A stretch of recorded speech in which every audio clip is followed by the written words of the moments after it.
Welcome to Traumi for Christ. Today, we explore the story of Joshua and the walls of Jericho, how faith, obedience, and God's power turned the impossible into a miracle. Let's see how the walls came tumbling down in Joshua 6. Imagine this. You've been wandering in the desert for 40 long years. 40 years of sand, sun, and waiting. Your people, the Israelites, have finally reached the edge of the promised land. But standing between you and your destiny is a fortress. Not just any fortress, but the city of Jericho, a place with walls so thick, so high they seem to touch the sky. Looks impossible, hopeless even. This is where our story begins, with Joshua, the new leader of Israel, staring up at the impenetrable walls of Jericho. After the passing of Moses, the great leader who led them out of Egypt, the mantle of leadership fell to Joshua. God spoke to him, not with words of military strategy, but with a promise. He said, "See, I have delivered Jericho into your hands, along with its king and its fighting men." A promise of victory, but how? The city was on high alert, its gates sealed shut. No one went in, and no one came out. Humanly speaking, a direct assault would be a death sentence. Then came the instructions from God, and they were strange.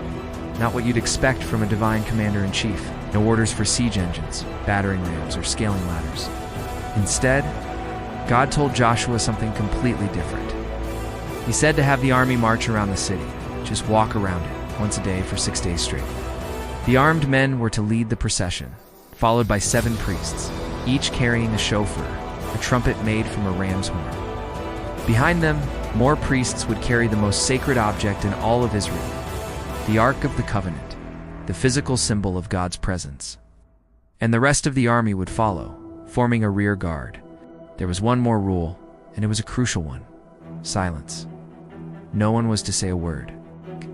No battle cries, no taunts, no speaking at all. The only sound would be the steady rhythm of marching feet and the piercing blast of the 7 trumpets. Joshua relayed these bizarre orders to the people. Can you imagine their reaction? Marching in circles, silently, must have seemed absurd. A ridiculous, pointless exercise against an enemy that was probably laughing at them from behind those massive walls. But this was a test of obedience, a test of faith. Would they trust their own understanding? Or would they trust the God who had delivered them time and time again? So, the first day dawned. The Israelite army assembled. The priests took their positions, the Ark of the Covenant was lifted, and the procession began. A silent river of people, thousands upon thousands, circling the mighty city of Jericho. The only sounds were their footsteps on the dusty ground and the continuous blast of the shofars inside the city. The people of Jericho must have been utterly bewildered. What kind of warfare was this? A psychological game? An elaborate joke? They watched from their high walls, a mix of confusion, fear, and maybe even ridicule. What were these desert nomads doing? Day 2, the same thing. They rose, they formed up, they marched. One silent lap around the city, the trumpets blaring, and then back to their camp. Day 3, day 4, day 5, day 6, the exact same routine. The suspense must have been building, both inside and outside the walls. For the Israelites, it was an act of disciplined faith. Every silent step was a declaration of trust. For the people of Jericho, the daily ritual must have become an unnerving, relentless spectacle. The constant, silent presence of this massive army and the haunting sound of the trumpets were surely wearing on their nerves.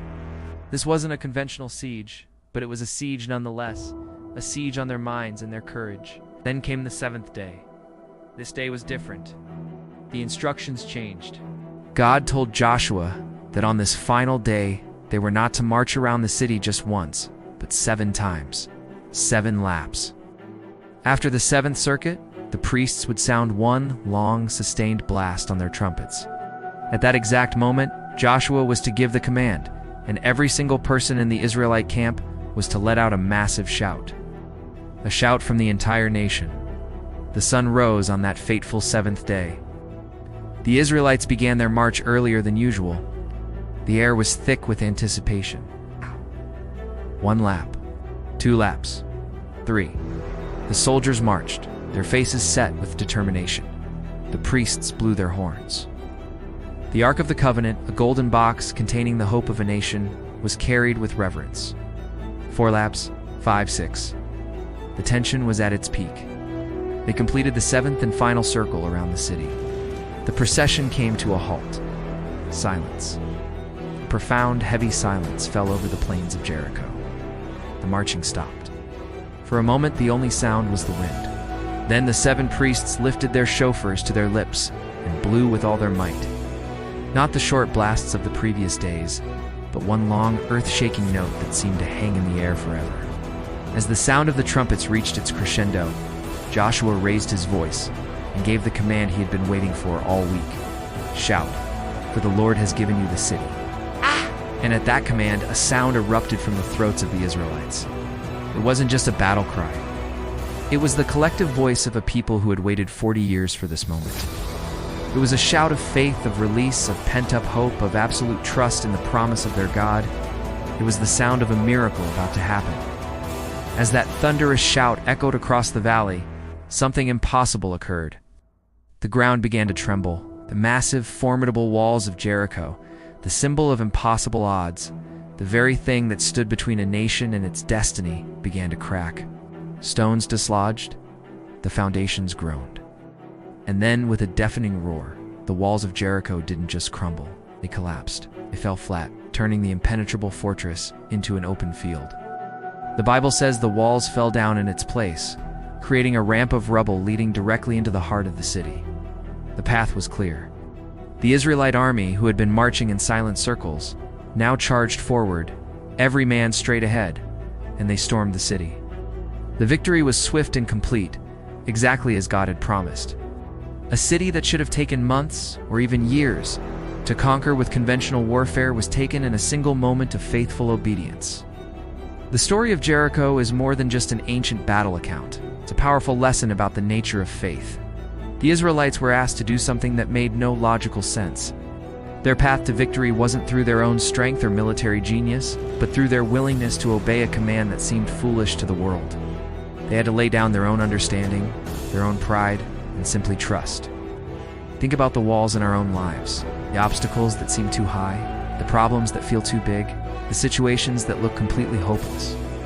We try to knock them down with our own strength, our own plans, our own strategies, and we end up exhausted and discouraged. The story of Jericho reminds us that sometimes the greatest breakthroughs come not from fighting harder, but from listening more closely and obeying more faithfully. It's about marching in circles when it makes no sense, staying silent when you want to scream, and shouting in faith when all you see is a wall. This incredible event showed the surrounding nations that the God of Israel was powerful beyond measure, and it solidified the faith of the Israelites themselves. It was a testament that with God, nothing is impossible. The victory wasn't won by the sword, but by faith and obedience. The crumbling walls of Jericho stand as an eternal monument to the truth that when we trust and obey, even the most impossible barriers can fall. Thank you so much for joining me on this journey back in time. If this story resonated with you, let me know in the comments what walls you're facing with faith.